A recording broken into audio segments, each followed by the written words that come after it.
खुलुमबाय बेयो बड'लेण्ड इंखं टेलिभिजन दिनै 12 एप्रिल 2022 शनिबार खालि सानसेनि बरादखौ नोंथांमोननि खाथियाव लाबोदों आं सदानन्द दैमारिया।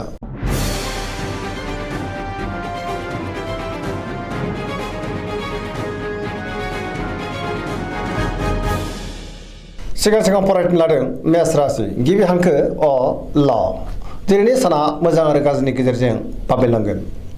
मोजां आरो गाज्रिखौ साननो रोंनाय नङा, गोसोआव नेगेटिभ साननाय फैगोन। गुबुननि थाखाय नाङा फाङा जेंनायाव गोग्लैनांनोबो हागौ, सांग्रां जानाया गाहाम। गोसोखौ जोबोर उसुखुथु मोनगोन, मावनो लानाय खामानिखौ मावफुंनो हागोन। देहाया दिनै बारा मोजां थानाय नङा, जानाय लोंनायाव सांग्रां जानांगोन। रांखावरियाव मोजां, नाथाय अब्लाबो खरसायाबो बांगोन। बेफार फालांगियाव मोजां होनजायो। समाजाव मान मोननो हागोन। न'खराव दिनै बिसि फिसायनि गेजेराव अनलायनाय फैगोन। बहाबा बेरायहैयोब्ला सांग्रां जानाया गाहाम। लाइमोनफ्रा जोबोर रमान्टिक जागोन आरो गावबा गावनि गोसोनि साननायफोरखौबो फोरमायलायनो हागोन। फरायसाफ्रा फरायनायाव गोसो दुंखांगोन आरो मोजां फिथाइ मोनगोन। धोरोमारि बिथिङावबो गोसो दुंखांगोन।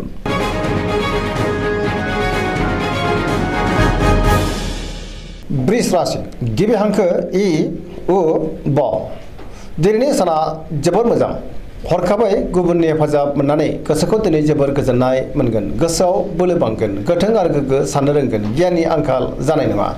मावनो लानाय खामानिखौ थि समावनो आरो गोरलैयैनो मावफुंनोबो हागोन। समाजावबो मान मोनगोन। रांखावरियाव दिनै जोबोर मोजां, गोबां धोन आरजिनो हागोन। मोननो गोनांफोरखौबो दिनै मोननो हागोन।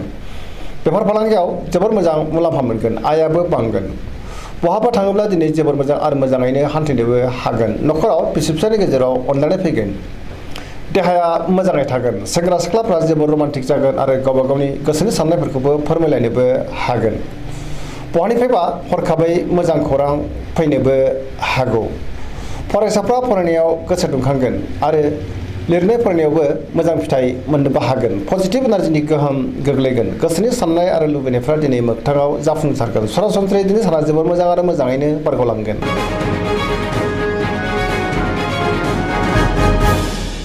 मिथुन राशि गिबि हांखो क स दिनैनि साना मोजां आरो गाज्रिनि गेजेरजों बाबेनलांगोन।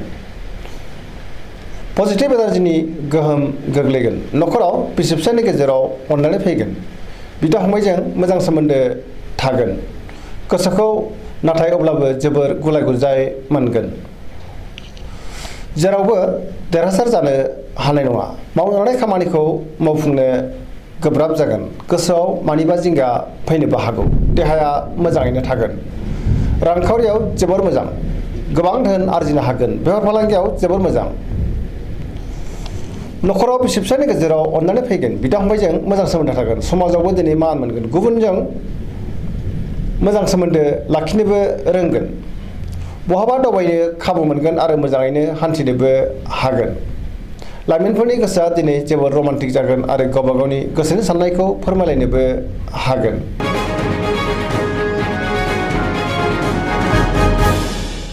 कर्कट राशि गिबि हांखो ड ह दिनैनि साना मोजां आरो गाज्रिनि गेजेरजों बाबेनलांगोन। बयनिबो अनसायनाय मोनगोन। गोसोखौ दिनै जोबोर गोजोननायबो मोनगोन। गुबुननि थाखाय नाङा फाङा जेंनायाव गोग्लैनांनो हागौ। सांग्रां जानाया गाहाम। मावनो लानाय खामानिखौ मावफुंनो हागोन। रांखावरियाव दिनै जोबोर मोजां, गोबां धोन आरजिनोबो हागोन। बेफार फालांगियाव जोबोर मोजां। देहाया दिनै बारा मोजां थानाय नङा। गोबां रोखोमनि देहायारि जेंनाजों मोगा मोगि जानांनोबो हागौ। जानाय लोंनायाव सांग्रां जानांगोन। गुबुननि हेफाजाबखौ मोननो हागोन। गुबुनजों मोजां सोमोन्दो लाखिनोबो रोंगोन। न'खराव बिसि फिसायनि गेजेराव अनलायनाय फैगोन। बिदा फंबायजों मोजां सोमोन्दो थागोन आरो बिमा बिफानि अननाय आरो बोरखौ मोनगोन। गोसोनि साननायफ्राबो जाफुंगोन। समाजावबो बयजोंबो गोरोबनानै थानो रोंगोन। लाइमोनफ्रा जोबोर आला खाला जानोबो हागौ। फरायसाफ्रा फरायनायाव गोसो दुंखांगोन आरो मोजां फिथाइ मोनगोन।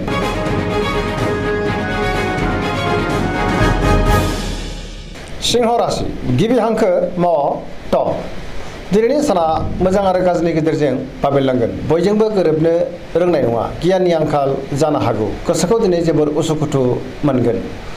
सोरबा गोजाम लोगोजों बहाबा लोगो मोननानै गोसोखौ नाथाय जोबोर गोजोननायबो मोननो हागौ।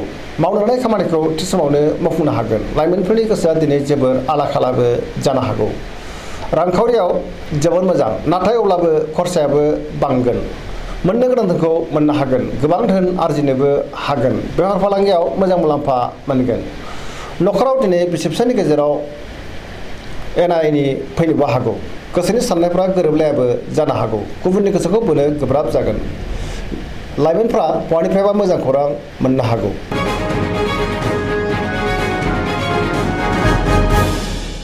कन्या राशि गिबि हांखो प ट दिनैनि साना जोबोर मोजां गोसोआव पजिटिभ साननाय फैगोन गोगो आरो गोथों साननो रोंगोन गियाननि आंखाल जानाय नङा गुबुननि थाखाय गोबां मोजां खामानि मावनानै होनोबो हागोन रांखावरियाव जोबोर मोजां गोबां धोन आरजिनोबो हागोन बेफार फालांगियावबो दिनै जोबोर मोजां मुलाम्फा मोननो हागोन आयाबो बांगोन सोरबा गोदान सुबुंजों बहाबा लोगो मोननो हागौ आरो फरायसै जानोबो हागौ नखराव अनलायनाय फैगोन फरायसाफ्रा फरायनायाव गोसो दुंखांगोन आरो मोजां फिथाइ मोनगोन सेंग्रा सिख्लाफ्रा गावबा गावनि गोसोनि साननायखौ फोरमायलायनो हागोन आरो गोसोआ दिनै जोबोर रमान्टिक जागोन देहायाबो मोजाङै थागोन गोसोनि बोलोआबो बांगोन गोसोनि साननायफ्रा दिनै मोगथाङाव जाफुंगोन गोजोननि आंखाल जानाय नङा पजिटिभ एनार्जिनि गोहोम गोग्लैगोन गोसोनि साननाय आरो लुबैनायफ्रा दिनै मोगथाङाव जाफुंगोन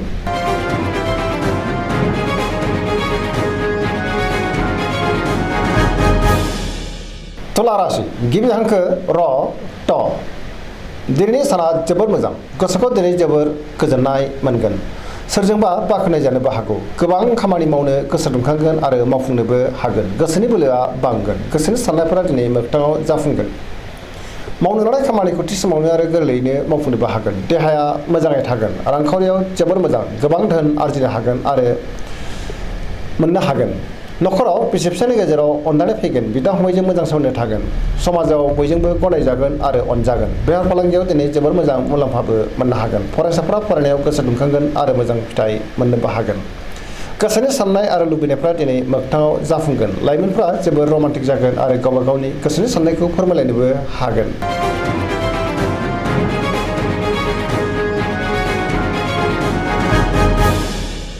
वृश्चिक राशि गिबि हांखो न स दिनैनि साना मोजां आरो गाज्रिनि गेजेरजों बाबेनलांगोन गोजोननि आंखाल जानो हागौ गोसोखौ दिनै जोबोर उसुखुथु मोनगोन समाजाव लोगो लेवा बांगोन आरो बयजोंबो मोजां सोमोन्दो लाखिनोबो रोंगोन गोसोनि बोलोआ बांगोन गोजोनै थानो हानाय नङा लोगोफोरनि हेफाजाबखौ मोनगोन सोरबा लोगोजों बाख्नाय जानोबो हागौ नाथाय अब्लाबो गोसोनि साननाया देबर नांनो हागौ गोसोआव गोग्गो आरो गोथों साननाय फैगोन मावनो लानाय खामानिखौ थि समावनो मावफुंनोबो हागोन गोसोनि बोलोआबो बांगोन समाजाव मान मोनगोन नखराव दिनै बिसि फिसायनि गेजेराव अनलायनाय फैगोन बिदा फंबायजों मोजां सोमोन्दो थागोन रांखावरियाव मोजां नाथाय अब्लाबो नाङा फाङा खरसायाबो बांनो हागौ बेफार फालांगियावबो मोजां होनजायो देहाया मोजाङै थागोन अब्लाबो नाथाय जानाय लोंनायाव सांग्रां जानांगोन गुबुननि थाखाय मोजां खामानि मावनानै होनोबो हागोन फरायसाफ्रा फरायनायाव गोसो दुंखांगोन आरो मोजां फिथाइ मोनगोन लाइमोनफ्रा जोबोर रमान्टिक जागोन आरो गावबा गावनि गोसोनि साननायखौबो फोरमायलायनो हागोन पजिटिभ एनार्जिनि गोहोमबो गोग्लैगोन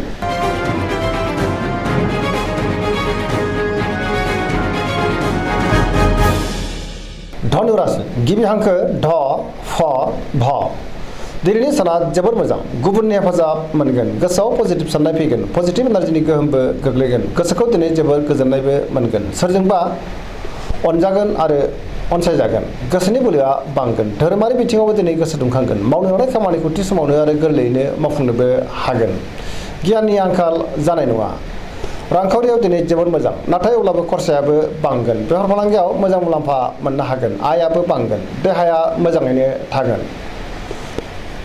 बिमा बिफानि अननाय आरो बोरखौ मोननो हागोन बिसि फिसायनि गेजेराव अनलायनाय फैगोन फरायसाफ्रा फरायनायाव गोसो दुंखांगोन आरो मोजां फिथाइ मोनगोन लाइमोनफोरनि गोसोआ दिनै जोबोर रमान्टिक जागोन आरो गावबा गावनि गोसोनि साननायखौबो फोरमायलायनो हागोन पजिटिभ एनार्जिनि गोहोमबो गोग्लैनो हागौ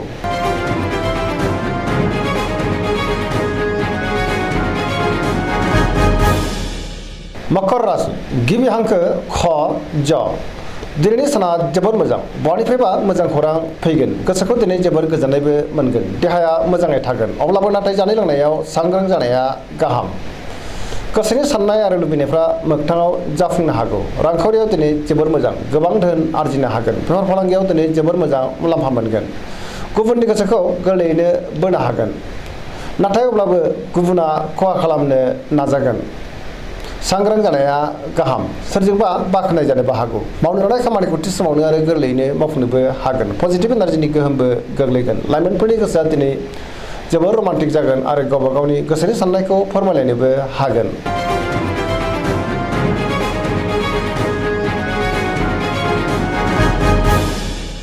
कुम्भ राशि गिबि हांखो ग स दिनैनि साना जोबोर मोजां गोसोनि बोलोआ बांगोन सोरजोंबा बाख्नाय जानो हागौ गोसोखौ जोबोर गोजोननाय मोनगोन मावनो लानाय खामानिखौ थि समावनो आरो गोरलैयैनो मावफुंनोबो हागोन बहानिफ्रायबा मोजां खौरां फैनोबो हागौ समाजाव दिनै बयजोंबो अनसायजागोन आरो अनजागोन रांखावरियाव दिनै जोबोर मोजां गोबां धोन आरजिनोबो हागोन आरो मोननोबो हागोन बेफार फालांगियाव जोबोर मोजां मुलाम्फा मोनगोन देहायाबो मोजाङैनो थागोन न'खराव दिनै बिसि फिसायनि गेजेराव अनलायनाय फैगोन बिदा फंबायजों मोजां सोमोन्दो थागोन बिमा बिफानि अननाय आरो बोरखौ मोननो हागोन गोसोनि साननायफोरा मोगथाङाव जाफुंगोन सेंग्रा सिख्लाफ्रा जोबोर रमान्टिक जागोन आरो गावबा गावनि गोसोनि साननायखौ फोरमायलायनोबो हागोन।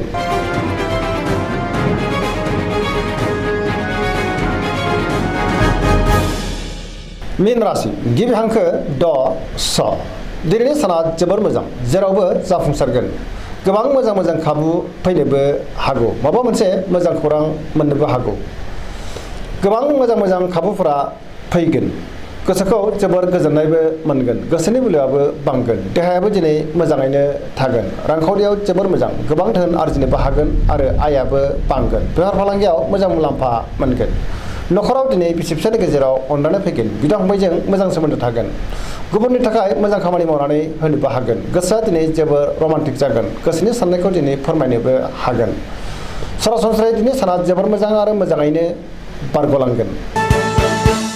दिनैनि राशि फरायनाया एसेनोसै जोबनायाव बेखौनो खावलायो जाहाथे नोंथांमोना सानफ्रामबो जोंनि बे बड'लेण्ड इंखं टेलिभिजनखौ नायबाय थायो आरो साबस्क्राइब खालामो लोगोसे लाइक खालामो आरो शेयार खालामो एसेनोसै गोजोन्थों।